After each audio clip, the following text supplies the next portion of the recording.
Namaskar. A warm welcome to World News and Indian Perspective on All India Radio.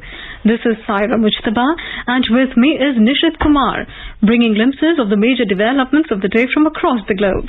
Over the next half an hour, we shall bring you the latest from the world of politics, economy, sports, entertainment and more. The headlines.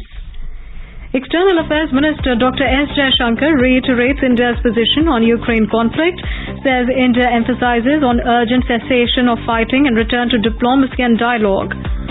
Russia accuses NATO of creating a serious risk of nuclear war by arming Ukraine in a proxy battle. In Pakistan, at least 4 people, including 3 Chinese citizens, killed in an explosion inside Karachi University campus. World's richest man, Elon Musk, acquires Twitter in a $44 billion deal. Asia's biggest international food and hospitality fair, Ahar 2022, begins at Pragati Maidan in New Delhi. Badminton Asia Championships 2022 begins at Manila in Philippines. And in IPL cricket, Rajasthan Royals set a victory target of 145 runs before Royal Challengers Bangalore in Pune.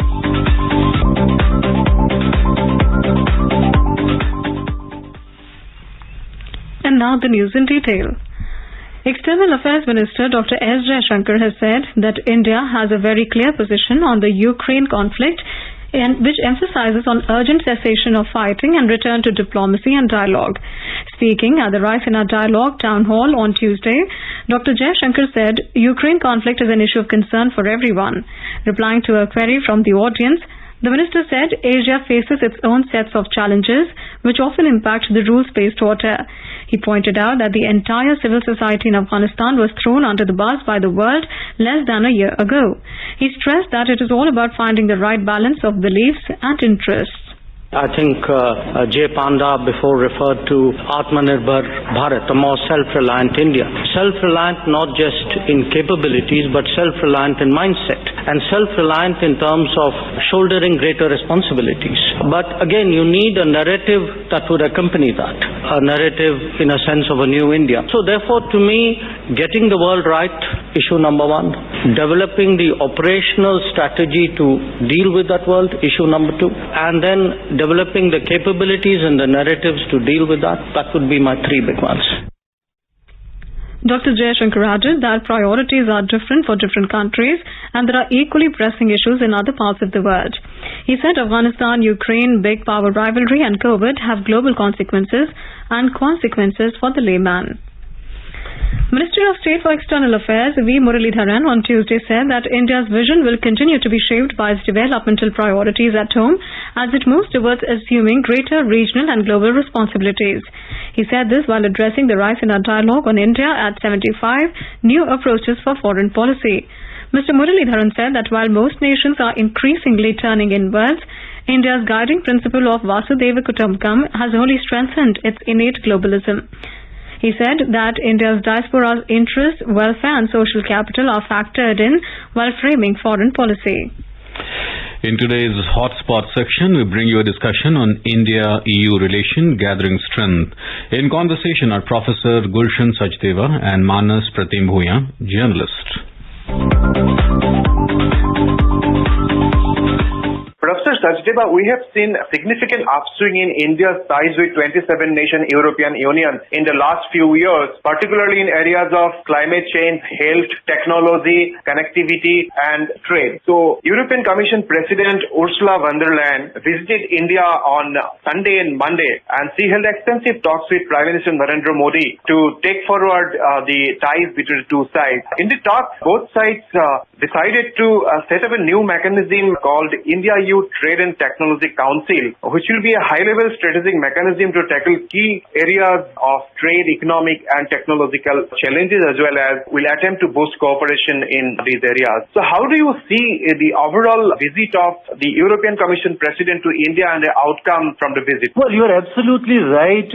India's relations with the European Union in the last few years have really become very closer. If you see earlier, of course, Europe is, India's major trade and investment partner. It has been one of the leading trade partners. At the same time, so many Indian companies have also invested in Europe, and the 27 European countries, if you put together, they are one of the major investors in the Indian economy. So we have also been discussing with the EU since 2007 on the trade and investment agreement, which started as a BTIA earlier. So it was frozen, the negotiation frozen in 2017. But when Prime Minister Modi met all 27 leaders, last year, then it was agreed to restart negotiations. So when now Ms.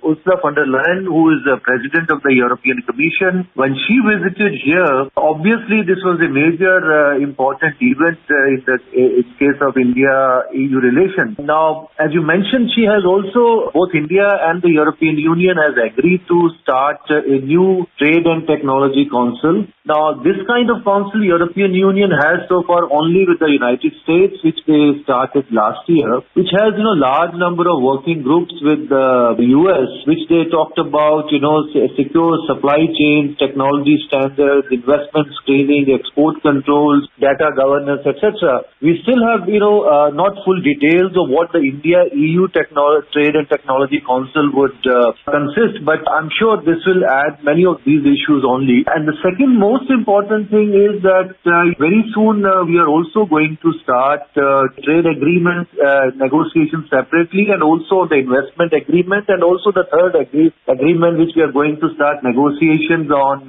geographical indicators. And this was the right time when she visited India, because there are two things are happening. One is that India, after many years, India has been approached towards trade agreements have been very cautious earlier in the last few years, but now recently India has signed two trade major agreements, one with Australia and also with the UAE. And India's trade negotiations with the UK also have been going on very smoothly, and it has progressed very fast. So Europeans, the EU is also watching these developments very closely, and Indian economy is also projected to be one of the highest growing economy among major economies in the next 2-3 years. And last year India's trade and India's exports, both in goods and services, were all-time high. So it means there is a new confidence in India, particularly now looking at all these trade agreements afresh. And since we are also going to start after many years trade negotiations with the European Union, so there is a possibility that these negotiations will be able to complete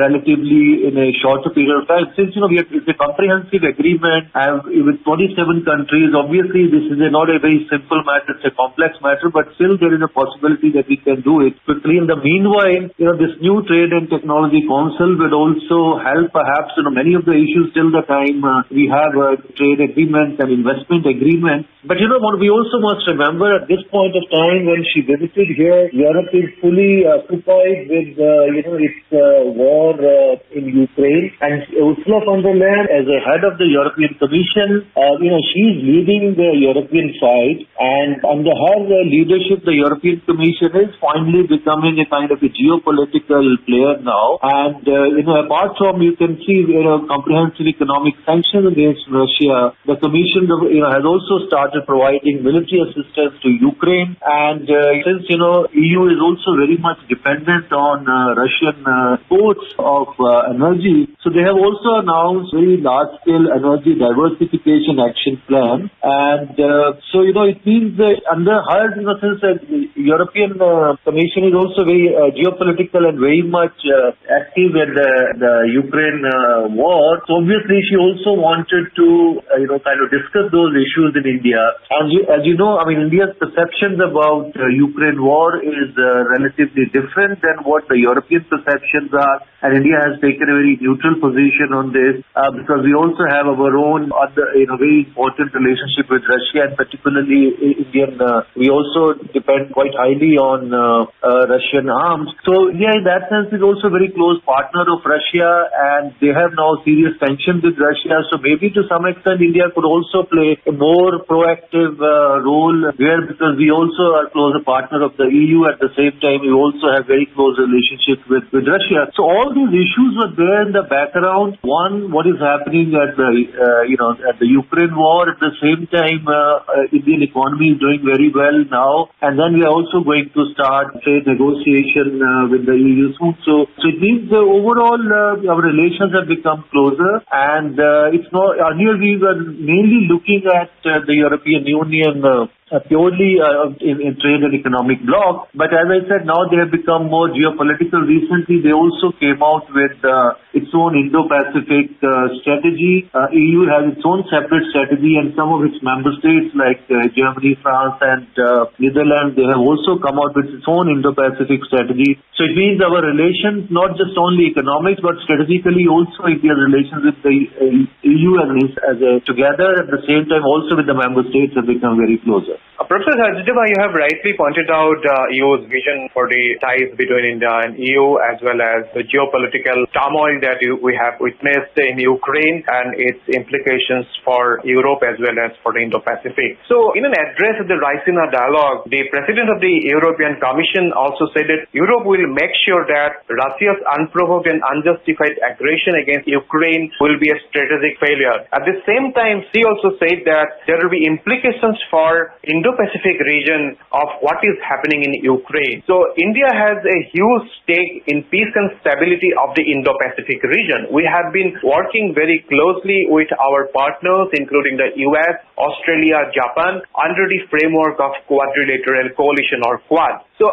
how do you see this statement by the European Commission President that whatever is happening in Ukraine will have implications for Indo-Pacific? In fact, she has also gone to the extent of saying that the impact of the Ukraine crisis on Indo-Pacific has started showing up impact actually, because she said that in fact the prices of petroleum products are going up, prices of food products are going up as a result of the Russian aggression against Ukraine. So in the backdrop of whatever is happening in Ukraine and Europe's increasingly difficult relations with Russia, what kind of ties you see for India with European Union? Because we are also a close, strategic partner of Russia, and there have been an increasing disquiet among the Western capitals about our ties with Russia. India not criticizing or condemning directly of what is Russia doing in Ukraine. So in that context, how do you see India-EU relations going forward, considering what is happening in Ukraine and considering our position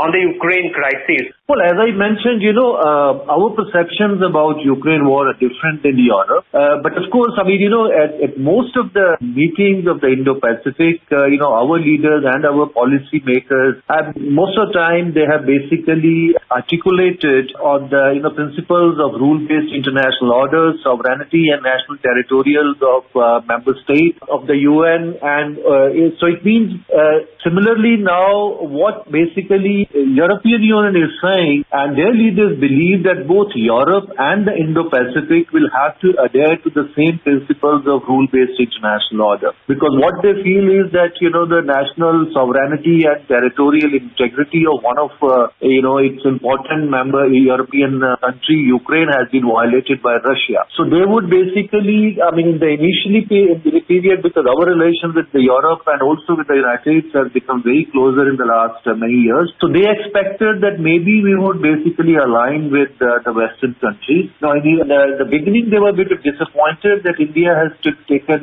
more of a neutral position, and India is also member of the, non-permanent member of the United Nations Security Council. So immediately on most of these issues came at various bodies of the UN. So India took more or less, neutral position, and India did not condemn Russia because of our own close relations with Russia. But now I think it's 2 months now, so India has been able to articulate its position that to some extent our interests more are, of course, we also are very much in favor of ceasefire, and because what is happening now in Ukraine is also affecting every country in the world, because the prices of energy is going up, prices of commodities are going up. So every country, whether you are in Europe or you're not in Europe, indirectly everyone is directly or indirectly is affected by this.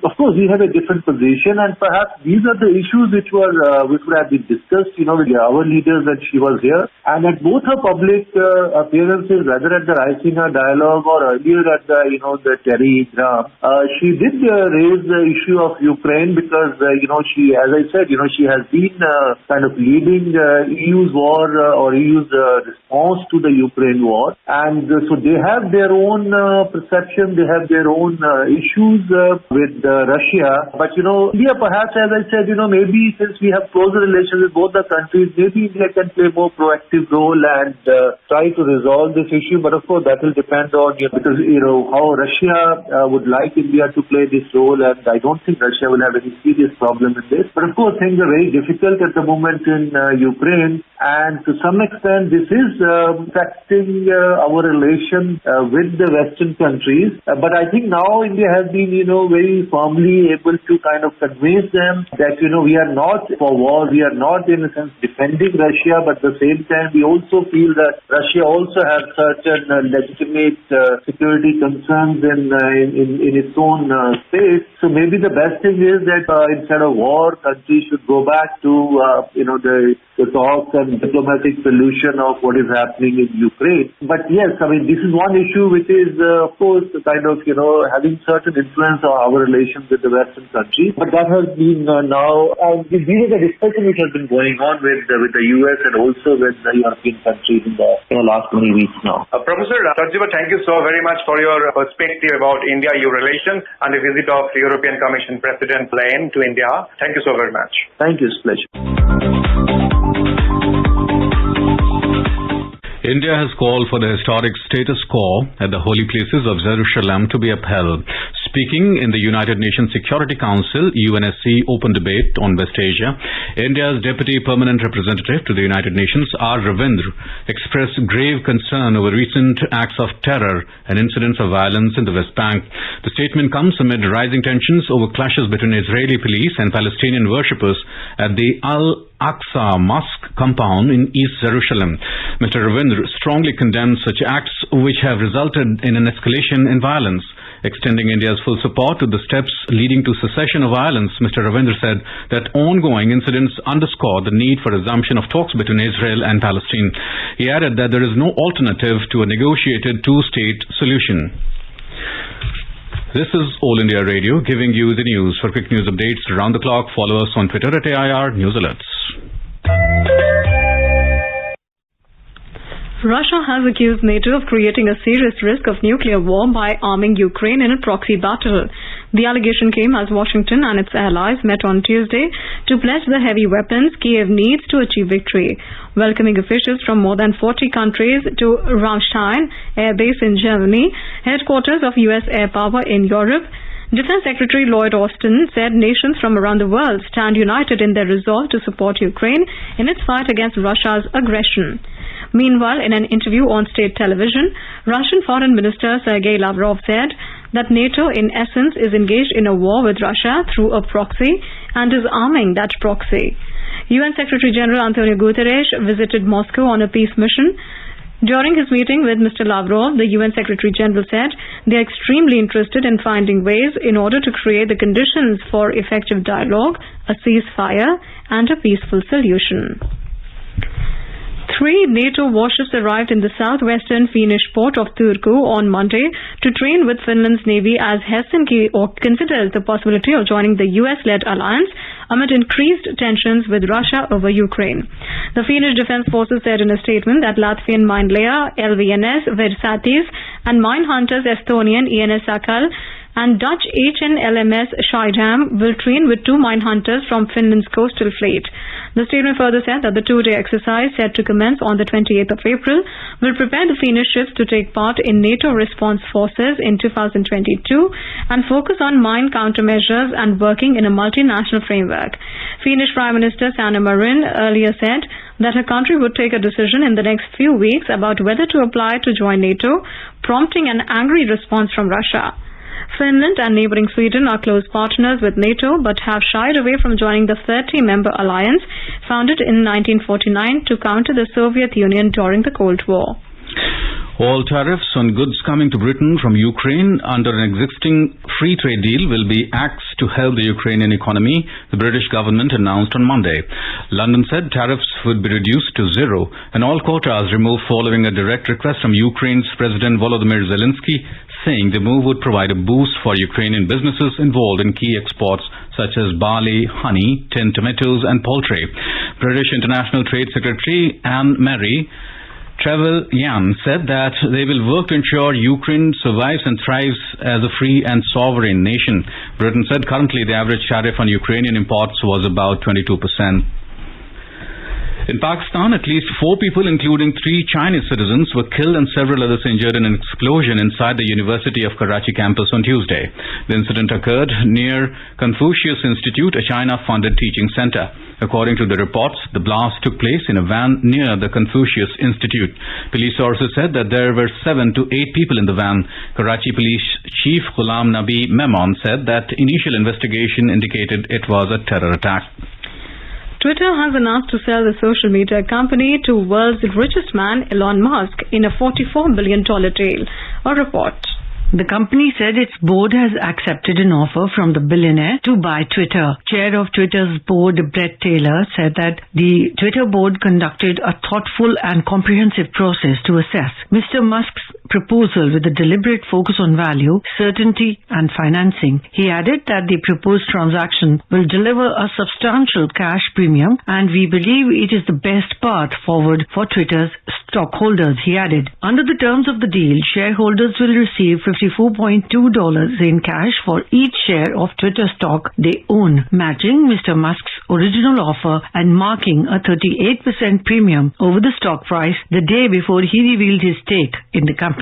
The deal comes just 4 days after Tesla and SpaceX CEO Musk unveiled a financing package to back the acquisition. Mr. Musk, who made the shock bid less than 2 weeks ago, said Twitter had tremendous potential that he would unlock. He also called for a series of changes from relaxing its content restrictions to eradicating fake accounts. Mr. Musk had suggested this will give him freedom to make the changes he wants to the business. Twitter present CEO Parag Agrawal said Twitter has a purpose and relevance that impacts the entire world. He added, deeply proud of our teams and inspired by the work that they have never been more important. The deal, which was unanimously approved by Twitter's board, is expected to close this year. Under the deal, Twitter's shares will be delisted and it will be taken private. Anita Anand, World News, All India Radio. Agricultural and Processed Food Products Export Development Authority (APEDA), in association with the India Trade Promotion Organization (ITPO), is organizing Asia's biggest international food and hospitality fair, AHAR 2022, at Pragati Maidan in New Delhi. The fair commenced on Tuesday. More than 80 exporters from different segments of agricultural products, which include geographical indication products, processed food, organic, frozen food products, will participate in the fair. India has created a world record by waving 78,220 tricolors simultaneously. On 23rd of this month, India entered the Guinness Book of World Records by waving over 78,000 tricolor flags simultaneously at the Veer Kunwar Singh Vijayotsav program in Bhojpur, Bihar. The occasion was a tribute to the glorious victory of the then King of Jagdishpur, Veer Kunwar Singh. The event was organized by the Home Ministry and Culture Ministry under the Azadi Ka Amrit Mahotsav. The attempt was witnessed by representatives of the Guinness Book of World Records. In IPL cricket, Rajasthan Royals have set a victory target of 145 runs before Royal Challengers Bangalore at Maharashtra Cricket Association Stadium in Pune. In reply, Royal Challengers Bangalore were 90 for 6 in 15 overs when reports last came in. Earlier, Royal Challengers Bangalore skipper Faf du Plessis won the toss and elected to field first. In Badminton Asia Championships 2022, which is the biggest in the continent, it has begun in Manila, Philippines. Double Olympic medalist PV Sindhu and young sensation Lakshya Sen will lead India's challenge at the 6-day event. Focus will also be on London Olympics bronze medalist Saina Nehwal as she looks to claim her 4th medal at the championships. But HS Pranoy has withdrawn from the men's singles event due to an injury. And now a report from the business desk. Sensex rose by 777 points, 1.37% to trade at 57,357, while Nifty surged by 247 points, 1.46% to trade at 17,201. In the global share markets, a majority of Asian stock indices gained after a late revival in the US stock markets. However, investors remain cautious amid China's COVID-19 curbs, global growth fears, and proposed aggressive Fed tightening. Japan's Nikkei 225 and South Korea's Kospi both gained by 0.4%, and Hong Kong's Hang Seng added 0.3%. On the other hand, China's Shanghai Composite Index tumbled 1.4%, and Singapore's Straits Times Index ended 0.5% down. European share markets were up in intraday trade. Global crude oil prices rose more than 1%. Oil prices recovered from a sell-off in the previous session, led by concerns over the impact of the surge in COVID cases in China on crude oil demand. In intraday trade, Brent crude was trading around $103.40 per barrel. Back home, gold prices rose by 180 rupees at the multi-commodity exchange for June contracts. The precious metal was trading at 51,570 rupees per 10 grams. Silver prices also gained by 40 rupees to 65,155 rupees per kilogram for May contracts when reports last came in. And in the foreign exchange market, the rupee appreciated by 11 paise against the US dollar. The domestic currency finished at 76 rupees and 58 paise against the American unit. Arjun Chaudhary for World News, All India Radio. And now let's take a look at the major developments around the world as reported in the foreign press. Let's take a look at the press reports on China first. BBC reports stock markets across Europe have fallen after sharp declines in Asia on fears of COVID restrictions in China could hit supply chains and global economy. CNN writes investors are ditching China on an unprecedented scale as a cocktail of political and business risks and rising interest rates elsewhere make the world's second biggest economy a less attractive place to keep their money. Now let's have a look at the press reports on Nepal. French President Emmanuel Macron won the second presidential election on Monday. Nepali newspapers have prominently carried the congratulatory message of Nepal leadership. Khabar Hub reports that a clash has erupted between Maoist centers two factions in Chautara municipality, Sindhupal Chowk on Sunday. The Rising Nepal notes that preparations have begun to mark the 2566th Buddha Jayanti and Lumbini Day in Lumbini on May 16th. And now let's take a look at press reports on Pakistan. ANI reports that the Afghan diaspora in the United States, under the banner of Free Afghanistan, organized a protest in front of the White House against the Pakistani airstrikes in Afghanistan. ANI reports that the ongoing Russia-Ukraine war has posed a threat to Pakistan as an acute wheat crisis looms over the country. Now let's have a look at the press reports on Balochistan. The Balochistan Post writes that missing Zaha Zaib's mother during a sit-in protest in Quetta has appealed to be provided information about her son and save her from lifelong suffering. Zaha Zaib Mohammad Hassani was reportedly disappeared from Kili Kambrani in 2016. Now let's take a look at press reports on Afghanistan. Tulu News reports that university students and media activists in Afghanistan harshly criticized the Taliban's recent decision over the new timetable for Kabul and polytechnic universities. Recently, the Taliban Ministry of Higher Education allotted 3 days of the week for females and 3 days of the week for male students. And now a quick look at the headlines once again. External Affairs Minister Dr. S. Jaishankar reiterates India's position on Ukraine conflict, says India emphasizes on urgent cessation of fighting and return to diplomacy and dialogue. Russia accuses NATO of creating a serious risk of nuclear war by arming Ukraine in a proxy battle. In Pakistan, at least 4 people, including 3 Chinese citizens, killed in an explosion inside Karachi University campus. World's richest man Elon Musk acquires Twitter in a $44 billion deal. Asia's biggest international food and hospitality fair, AHAR 2022, begins at Pragati Maidan in New Delhi. Badminton Asia Championships 2022 begins at Manila in Philippines. And in IPL cricket, Rajasthan Royals set a victory target of 145 runs before Royal Challengers Bangalore in Pune. And now, before we end, let us listen to Mahatma Gandhi's favorite bhajan, Vaishnav Jan, by artists from Tunisia.